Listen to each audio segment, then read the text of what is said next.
엄청난 대폭발로 우주가 탄생했습니다. 지구 밖에 있는 요인에 의해 물이나 대기 성분들이 지구로 전달됐다는 설도 있습니다.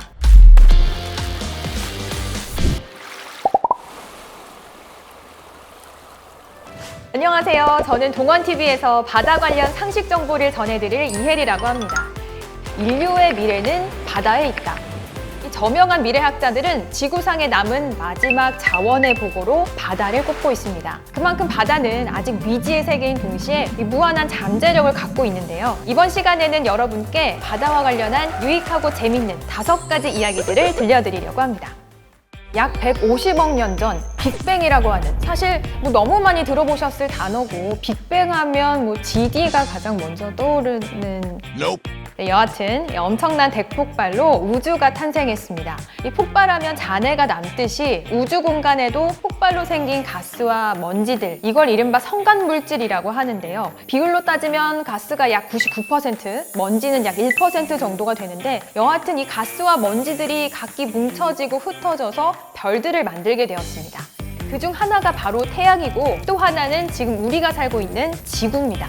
물론 지금의 모습이 바로 만들어진 것은 아닙니다. 이 말씀드렸듯이 태양도 처음에는 빅뱅의 잔재인 가스와 먼지들의 충돌로 인해 생겼습니다.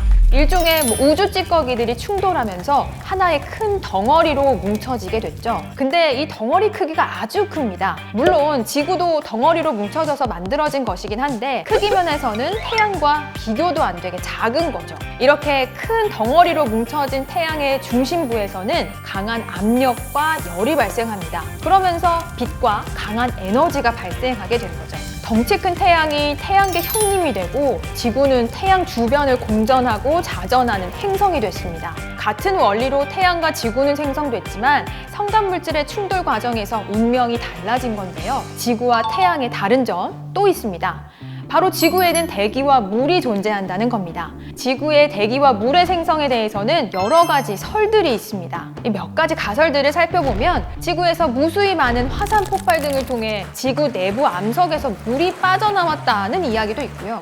아예 해성이나 소행성과 같이 지구 밖에 있는 요인에 의해 물이나 대기 성분들이 지구로 전달됐다는 설도 있습니다. 태양계 밖에 대기나 물을 만들 수 있는 성분을 보유한 해성이 지구와 충돌하는 과정에서 이런 물질들을 지구로 가져왔다는 겁니다. 또 최근에는 지구를 형성한 것과 같은 물질로 만들어진 운석, 이콘드라이트에서 물을 만들 수 있는 수소가 발견되면서 이 애초에 지구가 물을 갖고 있었을 수도 있다는 주장에 힘을 실었습니다. 분명한 것은 아주 오래전부터 지구에는 물이 있었다는 사실입니다. 그리고 이 물이 현재 지구의 71%를 이루고 있는 바다의 기원이 된 것이죠. 바다는 눈으로 볼 때는 파랗지만 막상 바닷물을 떠보면 투명한데요. 왜 그럴까요? 바다가 푸르게 보이는 이유는 빛 때문입니다. 우리가 햇빛을 프리즘에 통과시키면 빨주, 노초, 파남보 7가지 색으로 보이잖아요. 바다에 도착한 햇빛 가운데 파랑색이 가장 늦게 흡수되고 깊은 곳까지 도달하는데, 이때 물속의 입자알갱이의 빛이 산란되어 파랗게 보이게 됩니다.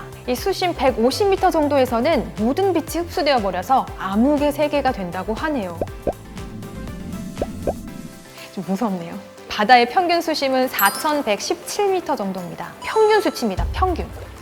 가장 수심이 깊은 곳은 필리핀 부근의 마리아나 해구라는 곳인데요. 그런데 여기는 수심이 약 11,000m입니다. 육지에서 가장 높은 산인 에베레스트 산을 넣어도 2,000m 넘게 남는 깊이입니다. 해저에도 산맥이 있습니다. 해저 산맥의 총 길이는 8만 킬로미터 정도로 지구 둘레를 2번 돌 수 있는 길인데요. 이 산맥의 평균 높이는 2,500에서 3,000m 정도라고 합니다. 거의 백두산 높이의 산맥들이 줄줄이 자리 잡고 있는 거죠. 바다에서도 화산 폭발이 일어나는데 이를 해저 분화구라고 부르기도 해요. 그곳의 온도는 약 300도에 달한다고 하는데요. 중요한 것은 거기에도 생명체가 살고 있습니다. 얘기를 하다 보니 끝도 없네요. 육지를 정복한 종이 된 우리 인간에게도 망망대해 속 바다는 여전히 미지의 세계로 남아있죠. 이 미지의 세계인 만큼 수많은 가능성을 갖고 있는 것이 바다입니다. 우리가 지구를 아끼고 잘 보존해야만 바다의 비밀과 가능성들을 하나씩 풀어갈 수 있겠죠? 지구 생물의 80%는 바다에 살고 우리는 오직 1%만 알고 있다. 와, 덩치가 한 30m 넘는 대왕고래가 60mm가 채 안 되는 주식으로 삼다니 이건 참 신기하네요.